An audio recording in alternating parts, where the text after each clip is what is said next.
Hi, Ian. Hi, Fadi. Hello. Hey, what's happening, Zach?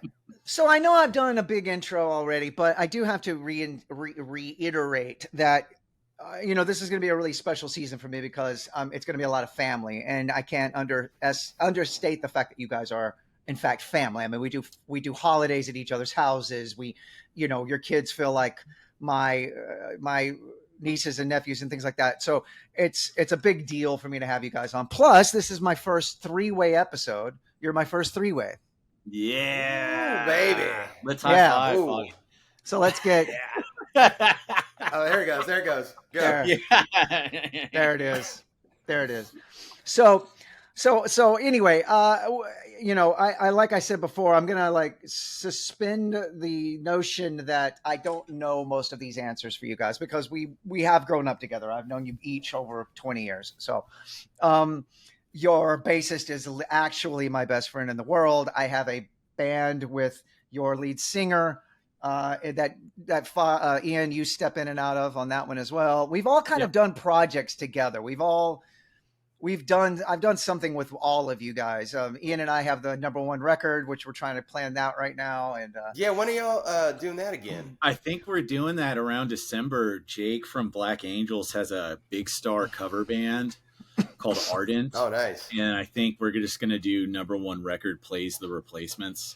yeah, And Yeah. you heard it here Yeah, first, yeah, folks. yeah, it's going to be What, 13th floor maybe? at 13th floor for That's like in a Austin, Texas, everybody. mid-December thing. It's funny too because I sent a picture to everybody. I got this as a gift a long time ago, and it's like still brand new, but it's one of those Hal Leonard, Paul Westerberg music books. It has like the sheet music for every single like all of these Oh, you read? replacements. Can you read music?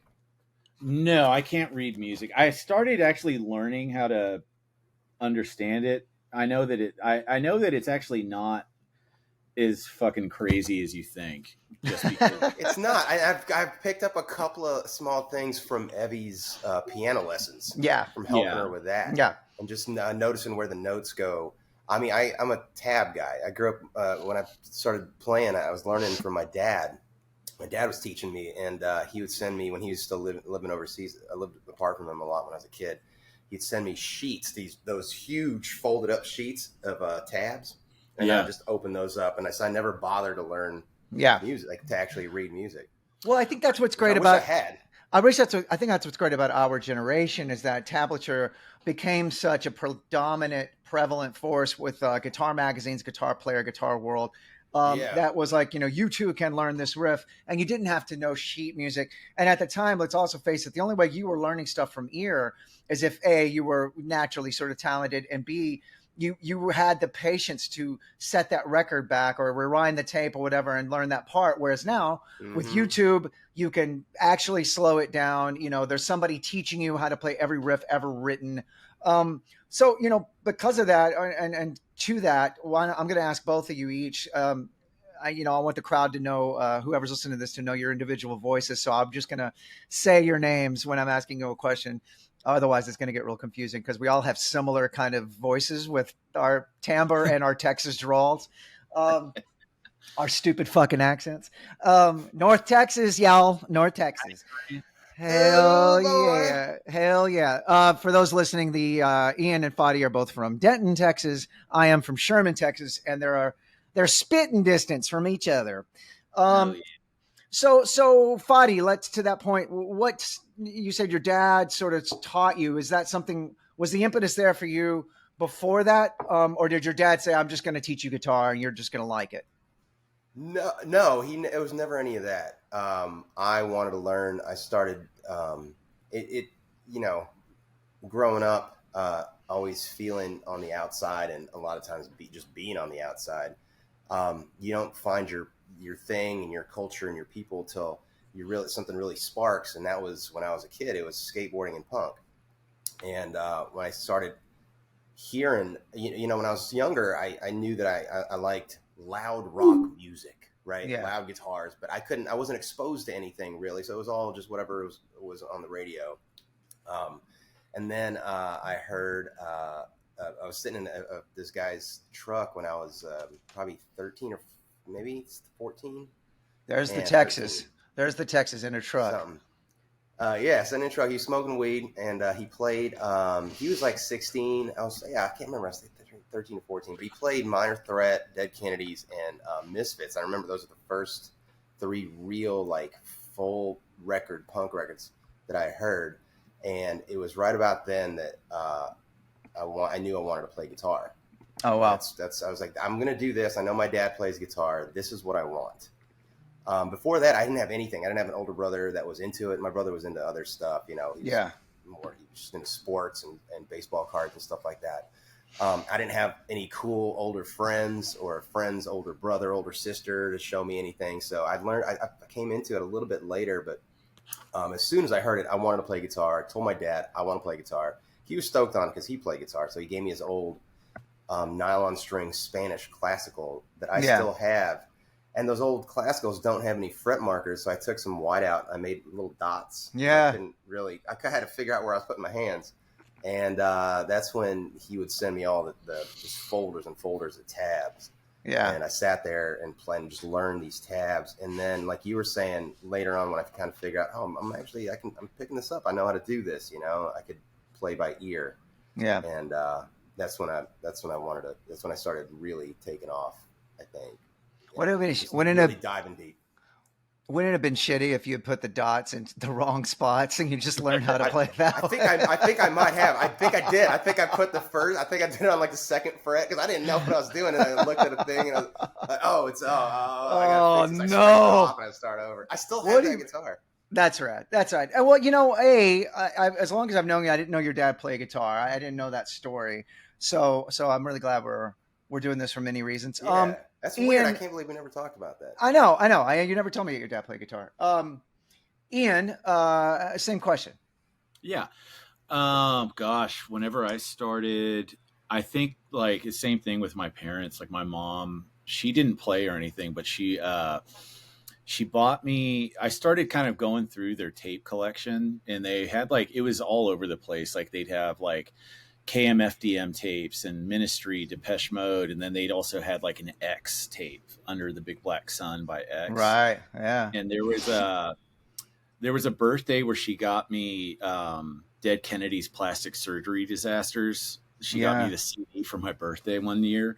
And I think after that is when I really wanted to okay, I want to figure out how to play guitar. And I had just moved to Texas, and it was kind of perfect timing for a lot of reasons. You know, a new school. I didn't really know anybody. I didn't really like anybody.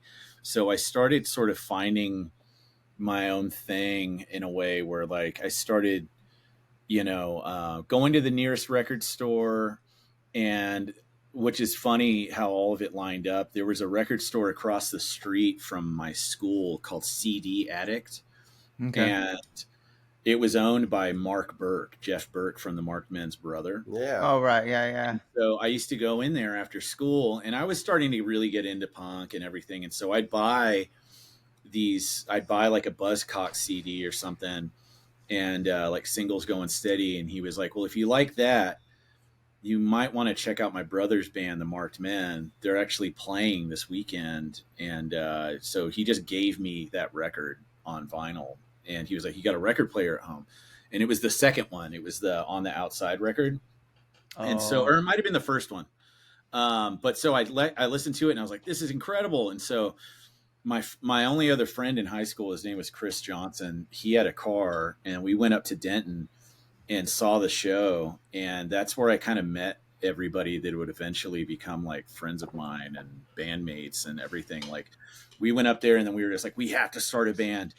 And so I got a guitar. I had a friend of mine show me how to play a power chord after school one day. And I just diligently just sat in my room for an entire summer doing what you were saying, just trying to oh my God, that matched up, you know, at first I remember I had do you remember the feeling when you figured out a power chord? Yeah. Oh, yeah. I can just do this anywhere. I can put this shape, the whole, that's all I need. It just matched up. It was overwhelming. I was trying to learn how to play Clash City Rockers from that. It was the US version of the first Clash record. And I remember just trying so hard just to get that first dent, Dana. It sounded like Yeah. Can't Speak by The Who. And so I just remember trying to do that, and I finally got it, and then just started writing songs, and then, making my way up to when I had a band that would Yeah. play with the Marked Men and eventually play with Gamblers. Yeah. You I know, love. it's so. Go Oh, ahead. go ahead. I just I was I going to love. say it's funny that. I'm just going to say this real quick. It's funny that you mentioned Mark Burke's record store because when I was probably around that same age that I was talking about earlier, 13, 14. I saw Rocket from the Crypt on Jon Stewart's Spring Break, whatever, something on MTV, and then Rocket was on, and they were in blue sequins cowboy outfits, and they played Ditch Digger from Circa Now, and I went to the mall because it's the only place I knew to go when I was a kid. And I went to the mall at Blockbuster Music, and it was Mark Burke that was working there. That's so funny. That got me the Circa Now CD. That's awesome. That Yeah, was he like said he gave it. too with the U.S. Bombs and seeing them on Premium Blend. Oh yeah, comedy yeah. thing, and that came on. We had Comedy Central, and I saw that, and I think that's also a big reason because I was like, look at these fucking guys on this show. Like they looked crazy. The guitar player looked awesome, and I was like, I want to do that. Well, coming from the small weird communities that we come from in Texas, it's so important to have that ground zero, to have that guy. And in this case, it was Mark Burke. And Sherman, we had a bunch of burnout weirdos that were getting us all into punk and metal. The older guys, that sort of the Sherpas that sort of ushered and shaped our young minds. It was like, no, kid, you seem like you're a little fucking weirdo. You probably get beat up here, and they give you something that just opens up your world. My dad was a bit like that. He was that guy into classic rock. And my dad was a radio DJ, and we had always had this crazy awesome record collection. But he was into like heavier acid rock, like Blue Cheer, and like the stuff that would have been the. My dad was a bit of like a record geek. Well, he was a record geek, like a record store geek, one of those dudes that kind of a snobbish about music. Ian, when you've talked about your parents and what they were into, it always sort of reminded me. My parents were probably a generation before your parents, but were into like what was cool and hip in the 70s, not the alt rock radio stuff. But those people are so important, especially for kids like us that were probably meant to be in bigger communities. We probably would have flourished so much better if we had been born in the big city, but it's so cool that we weren't, because having that experience of a small town and having to get out of that small town, it sort of conditioned who we were.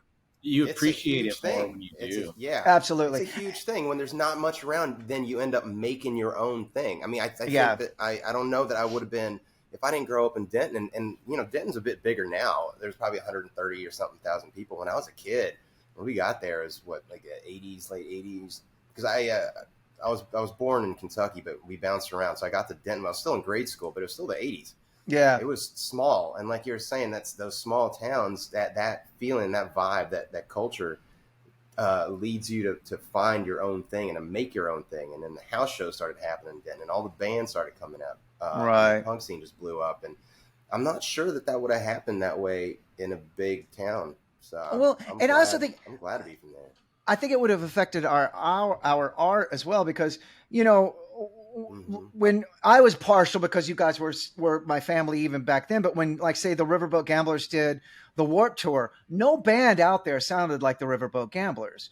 No band sounded. I mean, you guys could definitely hear the influences, but there was something very, very, and still very, very much Riverboat Gamblers about your band, and I think that has something to do with the fact that you weren't from the cool hip place. You were from a fucking podunk. Weird Texas town. Yeah. And I think I'll say that for myself as well. Hagfish also didn't fit anywhere. We were trying to rip off the Descendants, but we had a Texas thing happening, and we didn't, we would tour with all the other bands just like you guys, and we never sounded like the bands we were paired with, just like you guys didn't either. Mm-hmm. We didn't have sorry, go ahead. Oh, I was going to say, it was just, I know it was tough, like when we started working with other people, like management and stuff, to really like find a thing.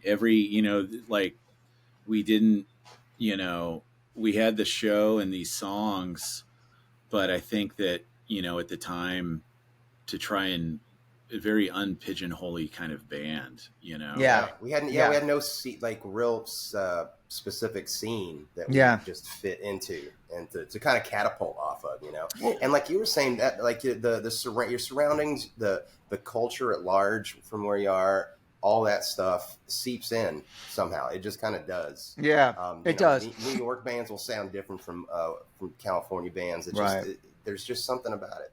Well, the thing that I used to be jealous of, I used to be so jealous of people that were from either coast because I felt like I had FOMO, like missing out on all this great culture that was happening.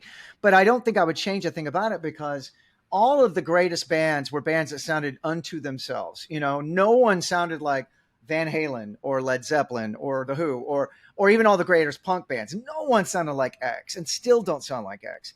And so I think that, and I mean, a lot of those bands are actually from the coasts, but they were also just really original and really creative musicians. And we got it from just the fact that we were of our surroundings. Yeah. Music and punk and what we all came up in became so pigeonholed that it was really easy to put a bunch of bands on the same bill that sounded really similar, you know. I love that about our bands. I love that about the bands we all grew up with and the Mark Mann guys and all that we just kind of didn't sound like anyone else, you know. I love that. Yeah. I mean, we didn't even sound like each other, you know what I mean? But we all worked on the same That's bills. another thing. Yeah, I know that's true. I mean, even coming from the same punk scene in Denton, like you're like Mark Men had their own, for sure. But they're their own thing, their own vibe, their own sound. But they're ended up being from what was happening in the '90s to the early aughts, just kind of accidentally creating this thing that became called the Denton Sound, which I think is such a cool, especially in Japan. There's a whole section in record stores I've heard. I've never been to Japan, which it irks me to this day. It's crazy. One of the biggest regrets that I have for the band that we never toured. Hey, but I've heard that they have sections in the stores. Yeah, we'll go. In stores, it says one section is Denton Sound. Yeah, have Denton bands. I've seen it. And it makes you realize how much it meant. This little thing that you thought we're just going to play some shows. We're going to whatever. And it created an entire what became a sort of subgenre just to a lot of people. To a lot of people. So that's really cool. When I heard that,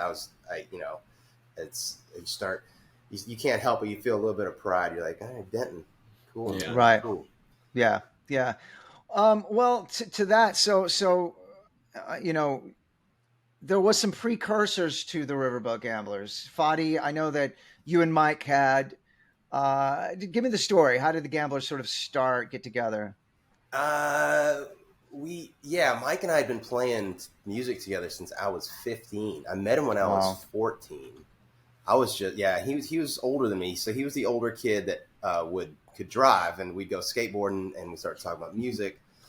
And then we as time passed, we started talking about, we had a couple of mutual friends, and I played in a band with this other Mike, and other Mike and I were friends with Weeby. So Mike Weeby, we decided to form our own little high school band. We're called Skeleton Kids.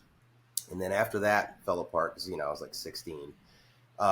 We started doing a couple other bands, and then Patrick and I, our original bassist Patrick, were in yet another band that was on tour through the Midwest, and we were in this old piece of shit van that had a crack in the dash. I was letting in gas fumes. We didn't realize everybody's getting high from gas fumes on this tour, and we started talking about wanting to get out of that band and do something else, something on our own, and that was the Gamblers. So we had a couple practices.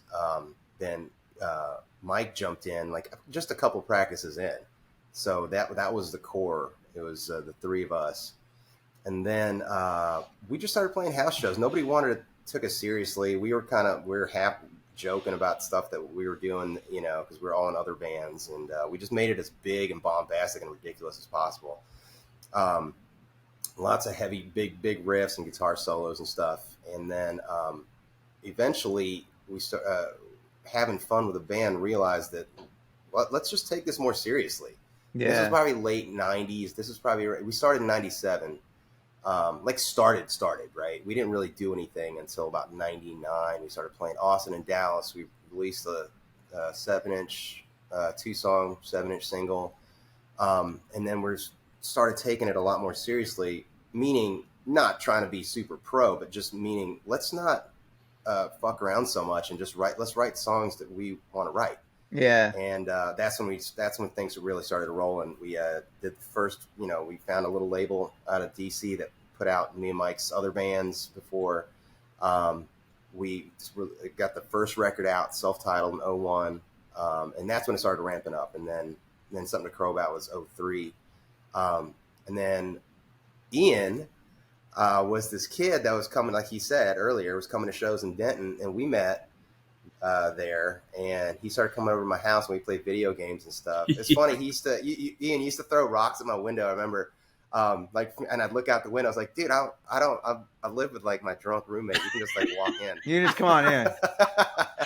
I would sneak out. And sneak out of my and I told the guys, I was like, there's this kid, man. I was like, there's this kid. This is the guy. Like, we need to get this kid in the band.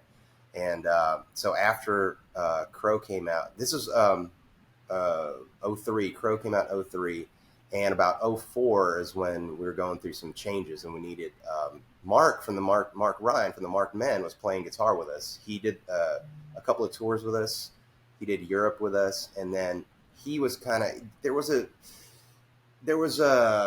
not so much as a fissure, but it wasn't exactly what he wanted to do. And you can hear that, with Mark Men and Mind Spiders, like that's what he wants to do. So I could kind of feel him leaning away from it a little bit, and that's when I was telling the guys, like, we got to get Ian, and luckily we did, Yeah. and that's that's really when we just started going for it. So for those that aren't involved, even though we're all really, really close, Ian is quite younger than the rest of us. Are you 10 years younger than all of us? Is that the thing? I'm 37 or 38. I'm 37 right now, but I turned 38. Yeah, I'll always remember you're 7 years younger than I am. Yeah, so you're like 10 years younger than Mike. You're about 11 years younger than me. Yeah, that's crazy. And I was always the kid until you came along. I was always, dude, Now I was I'm another always old guy. I was always the youngest in all of my bands too until I joined Rise Against, and then I just became the oldest person in on my. It fucking sucks. Anyway, sucks. Like in Guar, Zach out here. Exactly. When I was in Guar, I was like seriously I was like 10 years younger than everybody, like you, Ian, with us. Imagine that. And that was the thing. And then I was the youngest in Hackfish, the whole thing. And then it just fucking overnight, I'm like, what the fuck happened? Anyway, I start hanging out with older people. And then my brother's the youngest in the Toadies, I'm like, I need to join that fucking band. Anyway, so Ian, for you, were they just like a band you really liked, the sort of the local band that you dug a lot?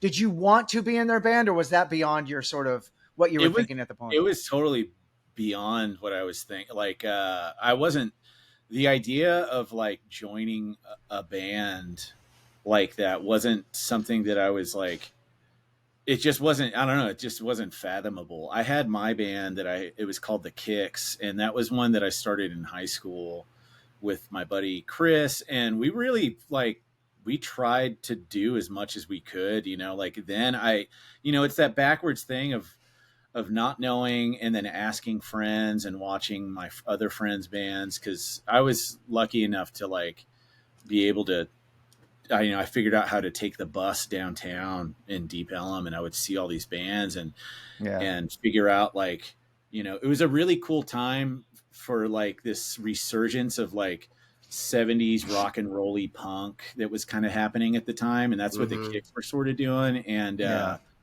so we had like a 7-inch out that we did through Pilato that like came out the same time the first Exploding Hearts record came out, and, on the same label and all of this cool stuff. And so what in my head was I was going to like get out of high school, and then I was going to try and do this band, The Kicks. And then it was like literally the summer that I graduated, I got a call from Fadi, and it was just like perfect timing because I had like the whole entire wide open. I had no idea what the fuck I was going to do. Right.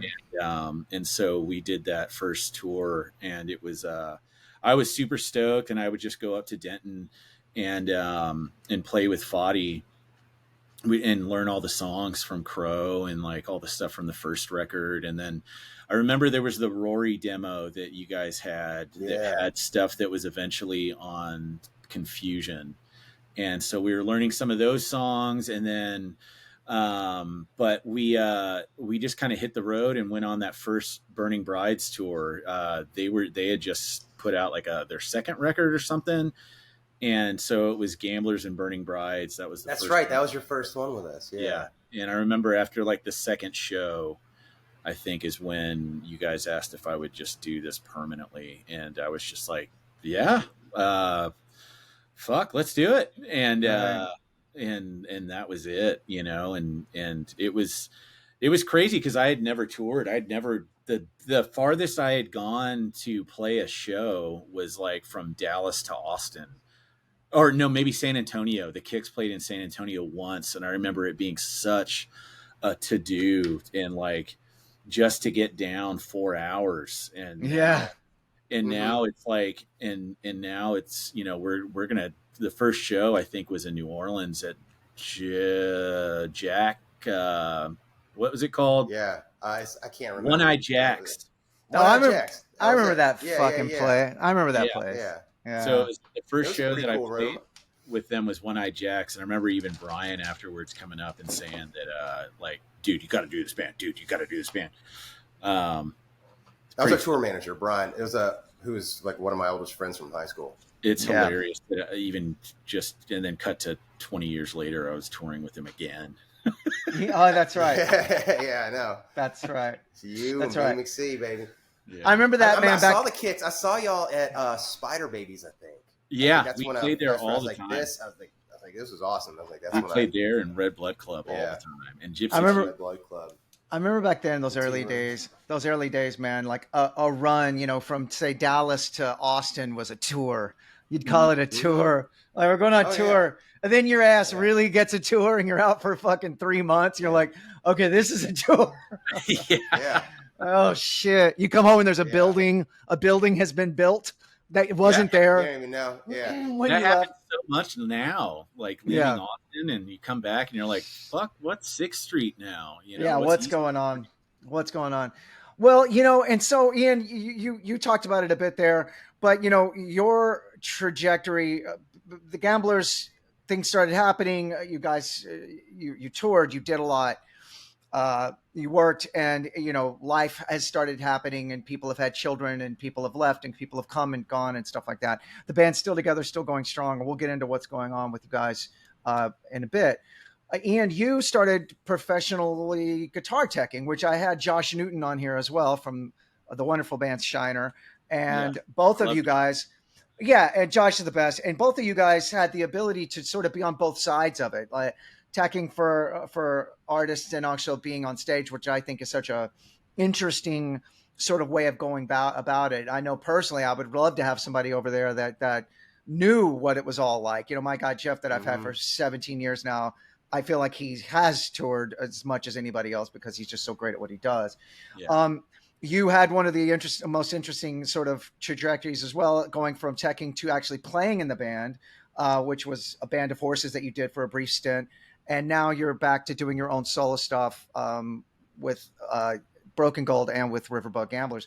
So Yeah. maybe talk a little bit about all of that. That just seems like such a whirlwind of activity there. Yeah, it was pretty crazy. Like, I guess when Gamblers kind of started slowing down, I kind of was left.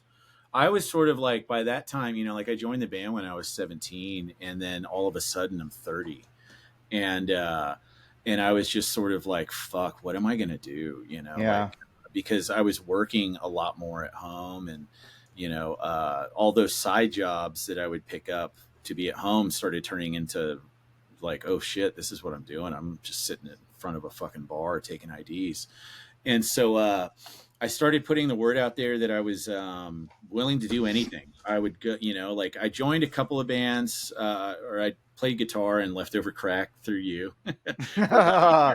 That was interesting. Shout out to Leftover Crack. Yeah, that was interesting. And then that wasn't really for me. And then so I went back to the drawing board and just started kind of putting the word out that I was willing to do anything. And so the first thing that I got was a runner gig working. So it it was right after the Sound City thing with Foo Fighters happened, and they were working on a new record, and they had, who's that? It's my brother. Jesus Christ. See it. That's hilarious. But yeah, I got a van driving job driving Dave Grohl around when he was here in town doing that Sonic Highways TV show. And him and I just kind of hit it off. It was like me, him, his tour manager, and his security guard just driving around Austin for a few days.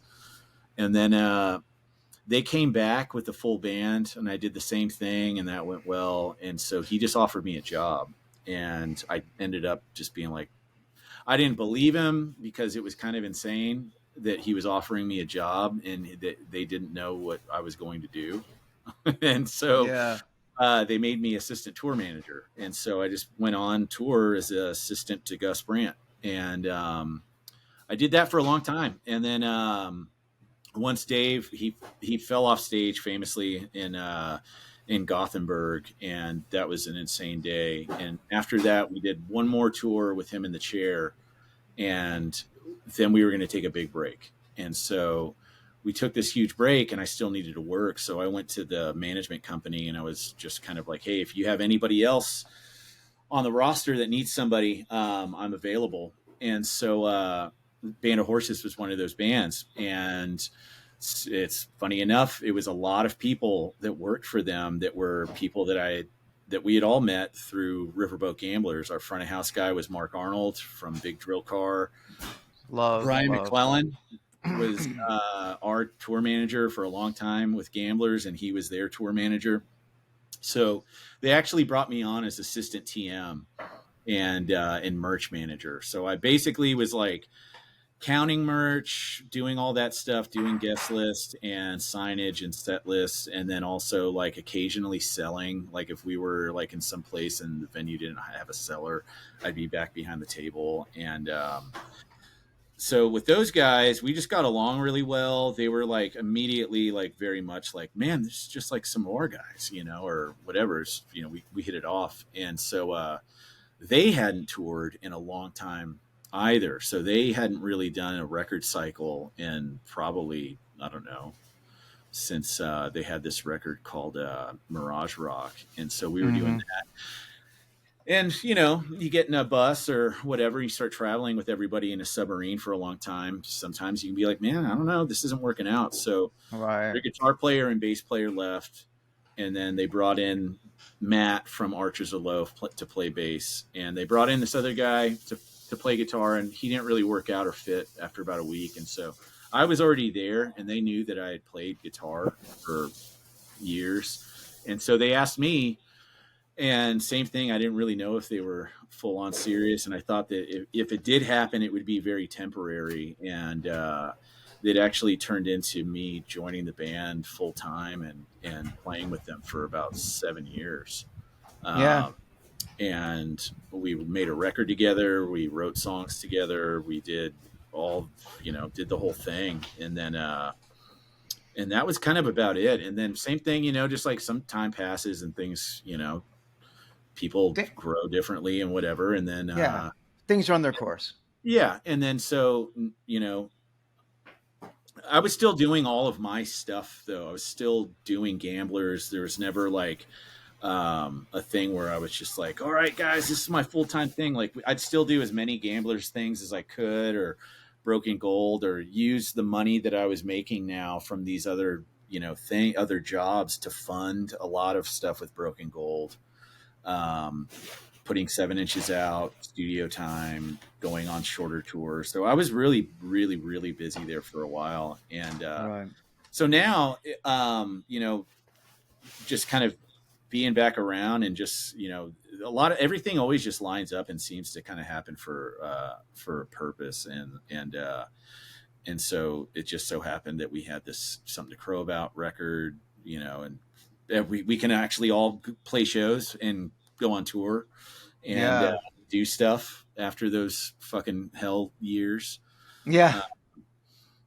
So we're just getting as busy as possible again. And so that's kind of what happened with me, you know. I teach guitar lessons now. I've got a fucking weird resume. It's great though. It's great though. And you know, the Broken Gold stuff is fantastic. And you sort of make your living still with music in some way, shape, or form. And you know, Fadi, you know, on the other end of things, you also have a solo thing as well that you did not too long ago, and I hope to hear more from that. Catholic, the Fadi It's the Fadi and the New Guard. The New Guard. I mean, I don't do anything with it. Actually, I was gonna say I don't do as much as Broken Gold. I keep trying to convince them to put a band together. I know. I never put a band together for it. I got people to record, you know, the stuff that I couldn't play, like instruments I couldn't play. But I've got the record out, but I never actually formed a band, and so obviously never played any shows. We would all of us would play. You know what I mean? Yeah. Like we'd all do it. Yeah, I know. We got some piano players. We got some keyboard players. We can get some. Yeah, and you know, all right. I never thanked you because my last actual day job was with you. That's right. It was 17 years ago. It was 17 years ago. Yeah, It's I fucking remember crazy. we were working at some construction site, and we were hauling all these rocks, and like it was that kind of shit where it's like, move that pile of rocks over to that pile of rocks. And like, all right, so we're just in the sun moving these fucking rocks Because we were And these useless. I did that shit too. And I've then done this so much dude of that shit. said, this guy, because I knew we were in bands when we played music, and somebody saw us on the rocks, and they go, look at it, 2 rock stars. And I was stupid motherfucker. I was like, dude, I fucking stewed about that. I was like, fuck you, motherfucker. I was so mad about it too. Like it was some sick burn or something. It was the dumbest shit anybody could have said. I'll never forget it. I mean, It was so weird, dude. I saw like a lone Doberman as I was going to my car, standing on the street, staring at me, and I didn't know what to do. Like, is this motherfucker gonna make a move, or what do I? And I like ran forward to my car and got in my car and shut the door real quick. And it was just a weird day, and I'll never forget it. Yeah. I think I thought I was gonna get killed by a Doberman after a sick burn from a fucking hit. We worked together for a bit. I was like, anytime when especially like being on tour or whatever, because you get those times where you're like, man, fuck this or something. Yeah. Just like, man, it beats being fucking hungover laying shingle in the Texas sun. I mean, that's for sure. But dude, I remember being on that job, and because they realized I was absolutely worthless, and I was only doing it until another tour took off, because that's what I used to do back then. I would get just crappy jobs in between tours and whatnot. Yeah. And jobs, and I remember, well, we all did, yeah. Mhm. And like, hey, are you guys? They would see your resume, go, are you going to be touring again? Like, no, never. That's, and you I got that out of my system. You already merch is already on the way. It's already booked. Yeah, it's no, it's cool, man. You're leaving in 2 weeks, but you're like, no, never. But Rise Against called me. They were sending me out to Home Depot just to get supplies because they knew I was terrible. I mean, I had hit my own hand with a hammer so many times at that point. I was like, boom, God damn it. And I would just say it all, everybody, like, he did it again. So they were sending me out to Home Depot. I was at Home Depot when Rise Against called me about the job. And they were just like, the job's yours, man. And I remember I dropped the stuff. I was going to say, you just throw the cart, just like send it out. Like, fuck this. Well, I almost did. And I came back and I told Jimmy James, actually. Shouts out to Jimmy James. And he's like, dude, that's fucking great. And I quit right there. I was just like, you know what? Fuck this place. I remember you called me. You called me and you were so stoked. I can't tell you yet, but it's really good news. And I got this good news, and you were so pumped, and I was like, what is happening? What's going on? And when you finally told me, I was like, holy shit, man. It was, and that's that's a testament to the fact that, to bring it all back full circle, I'm so glad you guys are doing this podcast here with me, because that illustrates, I called you. I called Ian. I called Mike. I called all of you guys when that thing happened for me, and as I'm sure, well, Ian, when the Foo Fighters thing happened with you and the band, you called all of us. It's like, we are actually, you're not just close friends. We are absolutely family. That also brings me around. You guys have had since it's a guitar podcast, let's get nerdy. Let's get in the weeds. You guys both have played very discernible guitars pretty much the entire time. And Ian, you have taken yours to everything else. You have the Les Paul. I mean, I'm sorry, the Telecaster Deluxe reissue. I think the '72 model. And Fadi, you have a beaten, battered Les Paul Studio, a black one that you took the front pickup out. It's highly modified. I even bought you another one that you've never even used because it's not that one. It's not. I get it. I was like, you need a back.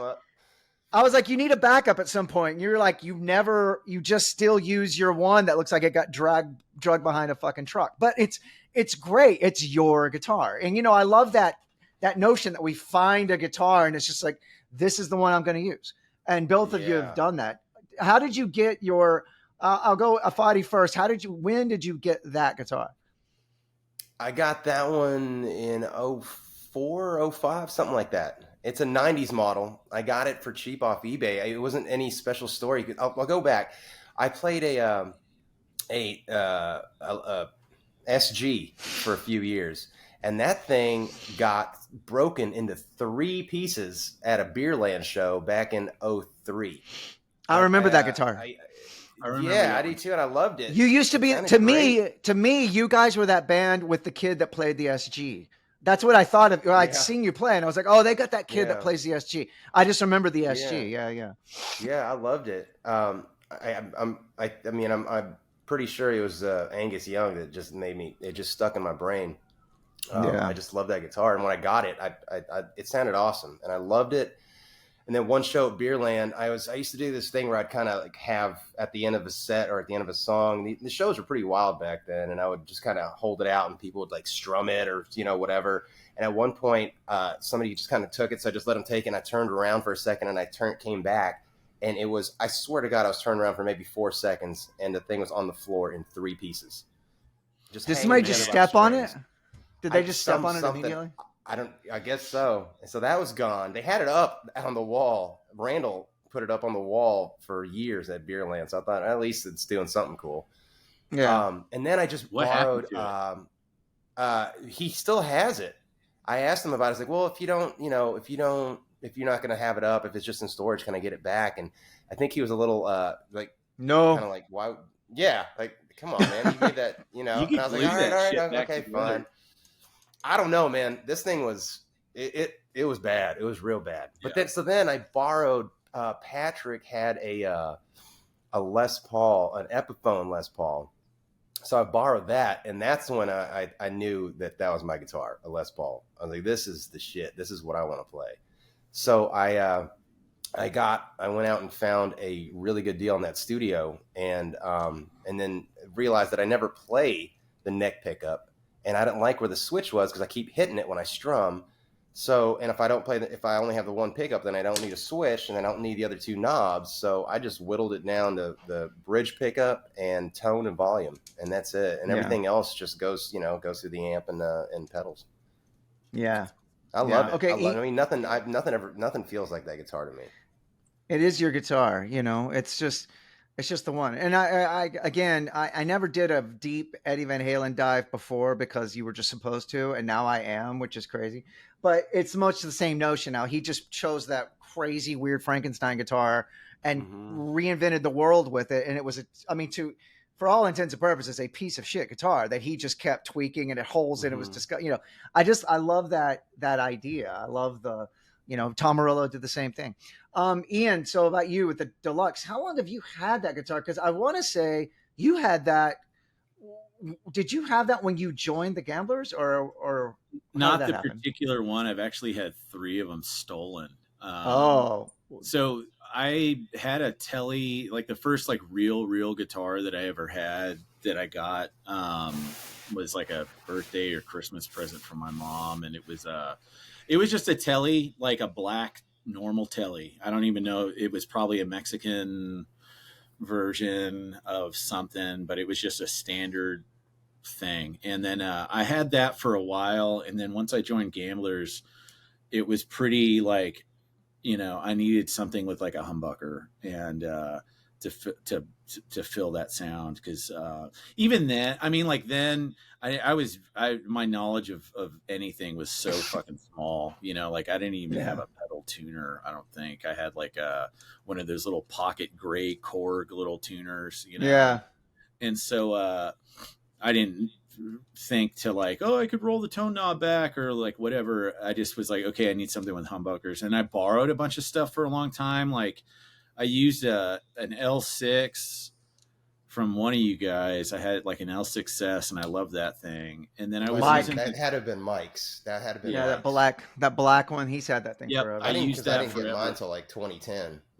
Yeah. I used that for a while, and then I used an SG for a second, and then when Volcom signed the band, they bought us all something. I think they all got us guitars or something like that, and so I was like, oh, I want to get a Tele Deluxe because it's got humbuckers. I think I had seen Jack from One Man Army and Dead to Me had one with humbuckers, and so I wanted one of those. And so I had that one for a while, and then it got stolen when we got the trailer ripped into, I think, in front of Stan Rose's house. And then the second one got stolen from Shangri-La, the bar that I worked at here in town. And then the third one got stolen in Canada when we were on tour with Against Me.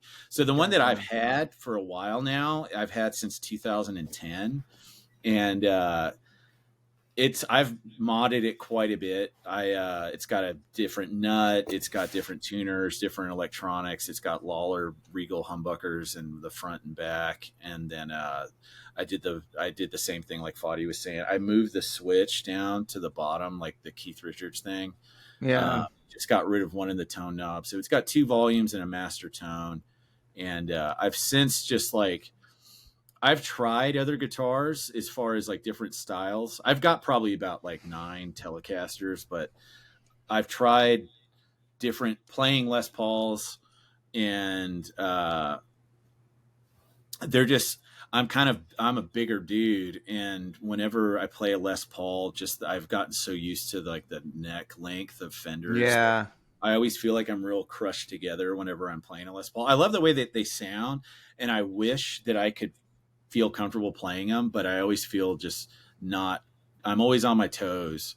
Yeah. Whenever I'm playing something like that, and so that muscle memory gets messed up too, right? When you about how far you move your arm and where your hand placement goes. Especially when gamblers are doing stuff and we're moving so fast, and there's just like stuff, you know, you're doing the show and you're jumping around and screaming and singing and all those things.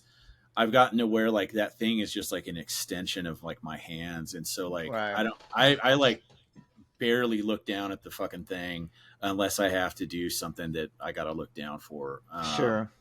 So it's gotten to where I like that. So, but I've got a bunch of other Teles around here, and they're all different.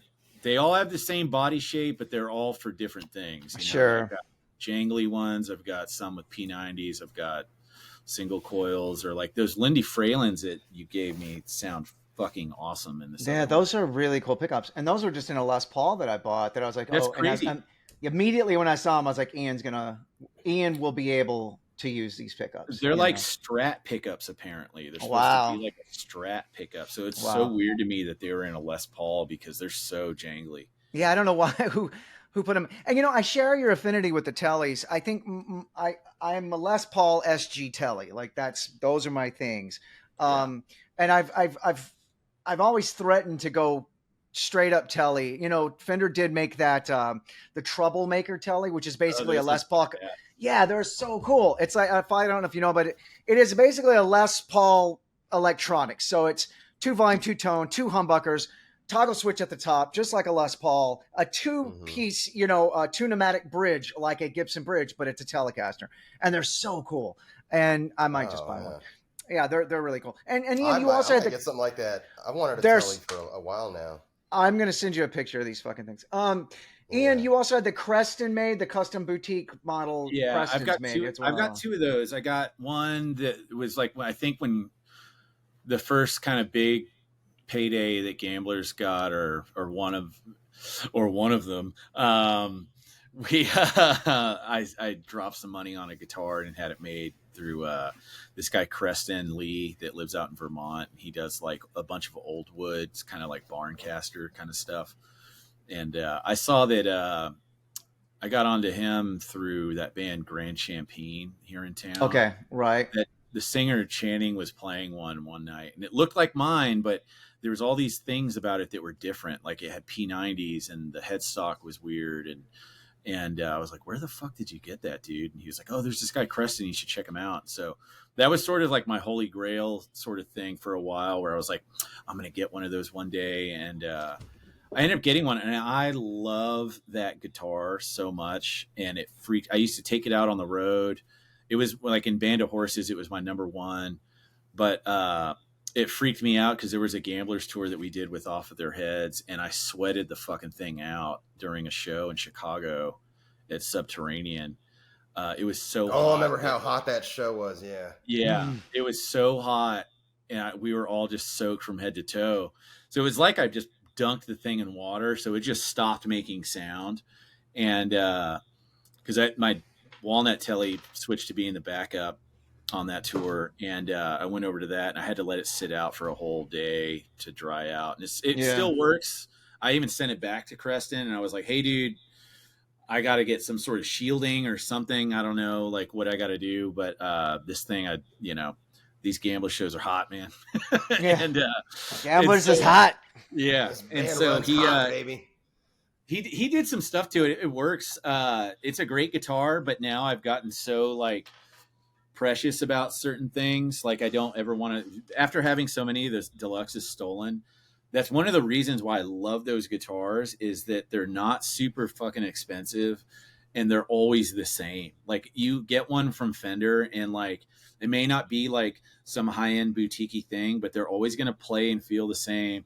And you can rely on them. They're tanks. Yeah. And they do the thing that I like. And so that's why I've gone through so many of them. And now I've just got these other variations of like, kind of like this thing was pretty sick. This is just one of those Keith Richards ones. And I put a lot of J Street in it, and this thing smokes, dude. It's rad. And so this is a good Mexican reissue. You just kind of soup up a couple of things, and then it's good to go. Good to go. I love them. They're just tank guitars, and they stay in tune so well. That Nash Telly I have a 63 like Nash Telly, just their standard Telly. It's probably one of the best guitars I own. Just out of the box was perfect. Well, so I usually ask every guest, and you've sort of given me a little bit of it, but one that got away, like a guitar, a piece of gear, something that got stolen, you had to hawk, you lost. Ian, you've already said you had 3 of your Telecasters stolen, but does anything come to mind for either of you specifically? Like it could be a pedal, it could be anything. The SG was the one for me. The SG, you guys both have kind of already covered it, yeah. Yeah, those Telly Deluxes. As far as a pedal. Oh yeah, go ahead. Sorry. Go ahead. There was a pedal that it was a tremolo. It was a Boss tremolo pedal that on Against Me tour that James Bowman and I worked on. He kind of hot rodded a little bit, and it sounded perfect and awesome. And I was waiting to put it on my pedal board, and got lost on tour. That's one thing that I always wish I still had. But he did send me another tremolo pedal just a couple of months ago. And that thing that's so awesome. Nice. That's so nice. So it's I really like that. And I just reminded me when y'all were talking about guitars, Zach, you also got me a Melody Maker. Oh yeah, I don't know if you remember that. You got me a Melody Maker, and I've always wanted one because I talked to you about that, and you got me one. And thank you again. It was awesome, and I always wanted that Joan Jett Melody Maker. So I took it, I stripped it down, I painted it white, I got a black pickguard for it. And Chris Saylor, who does sound for us, front of house, he builds guitars. He's a luthier. He builds guitars and builds pickups. He built a single coil pickup for it, and we stripped that one down too. Got new tuning heads on it, new nut, new bridge. So that thing's been Frankensteined out too. And I play that one a lot, and not as much lately, but that one and the Les Paul are the two, but. So anyways, but going back to your question, the SG and that hot rodded tremolo pedal are the two that for me are the ones that I wish I had back. Ian, is it your Deluxes? Yeah, I think that like having, and also my first telly, like the very first one, that got stolen too because that turned into my backup. It got ripped out of the trailer, and that we had our trailer broken into in between tours one year, and it fucking sucked. And here in Austin, in front of Stan's house, Stan Rose, our buddy, I remember that. I on remember his that. Yellow Jacket, and Pat was living Yeah, that there. one sucked. I do But remember that. they took both of my tellies, and then the one that I got, it was brand new. And this was fucked up when we were in that Canada tour with Against Me. I remember it was so cold that we were like trying to be smart, and we were like, let's put all of our guitars in the van so when we get to the hotel we'll take them out. And it was so fucking freezing, and the hotel was so close to the venue that we jumped in the van, drove to the hotel, and we just were like, oh my god, and we just bolted indoors, forgetting that we had put all of our guitars inside of the van to bring in. And so the next day, Pat came out and he like knocked on our hotel room door, and he was like, dude, man, they fucking broke in the window. And this thing was just like it was brand new reissue. It was probably worth like $400 or something. And Foddy's guitar was in there, and Pat's bass, and those were like, these relics, 1970s whatever's, super expensive, Yeah, but they were beat forever. to shit. Yeah, they were beat to hell and looked all fucked up, and mine was brand new, and so they took the brand new guitar because it was the most shiny, even though it was worth the Yeah. least. And God damn it! No, but yeah, that's. I wish I would have had that, but that's the thing. I mean, now it's just whatever, Oh, they did take my backpack. They took my backpack. Oh, they took your with my passport. with my Oh. passport in it. And now I'm in Canada with no passport, and I was like, I don't know how I'm going to get home. It was a mess. I mean, obviously it worked. That's out. when you used to just It was so say cold. that was when you used to say yes to tours just because it was a tour. You're like, fuck yeah. And you're not thinking that, oh, wait, we're in Canada in February or whatever it is. Yeah. You're like, That's exactly what it was. Oh, It was February, and we were in God. Montreal, and it was Yeah. so cold. There was snow and sleet, hovering above the road, and we couldn't. There's no. You Yeah. couldn't see where the road was. At one point, we realized I was driving too, and I was driving like 8 miles an hour, which felt Yeah. fast. And I realized at one point we're not even on the road anymore. Like the roads are really- so you're on once I got you're on back a to the- lake. They're like, that's it. Yeah. Yeah, like we gotta Yeah. find a place to stop. Well, especially since we're all from Texas. So when it's real Yeah. winter like that, we're like, what the fuck is going on? Yeah. Well, at the It was end terrible. here, I do want to plug, and by the time this airs, I believe it'll be out. You guys are releasing your seminal second record, which is something It's to call out. about. Oh, it's out. It's out. out. So It's out now. everybody check that out and buy it on vinyl and support the guys. You guys are doing some touring around it as well. So look Yeah. on Mhm. all your socials, the Riverboat Gamblers, and look that up and see if they're going to be in your town, and go support and love them like I do. It's gonna be great. I'm so Yeah. excited. It's Well, thank Yeah, I'm real stoked on this, man. Yeah, it's going to be awesome. I can't wait to see you guys do the whole record in its entirety, which I haven't seen. I mean, I've seen you do it before, but not specifically just the record. So it's going to be a lot of fun. we did Um, it once before, and it was super At fun. Beerland. Yeah. Yeah. And I consider myself an honorary gambler because I have played with your band as both of you, and I've played with both of you. We've done 3, like the Leonard Skinner Riverboat I Gamblers. love doing Yeah. that, man. It's so much fun. Yeah. We It's got so to much do it fun. again. We got to get 4 Yeah. up there. We'll get Cole up there. Let's do it. Let's do it. Well, I'm forever in your service, so you let me know, and I'll be there with bells on. And Be you without- get a solo. And you Uh, get a solo. Fuck yeah. You Like the get a Oprah solo. guitar solos. Yeah. Everyone gets we just all solo at the same time. It's called No. Solo Project. I don't stop. I have to walk off stage, just keep going. All right, well, I love you guys. I love you guys thank you so much for doing this. Of course. Hell yeah, man. All right. Thanks for All right, having we'll us talk- on, man. This is awesome. Yeah, thanks. Of course. We'll talk to you soon.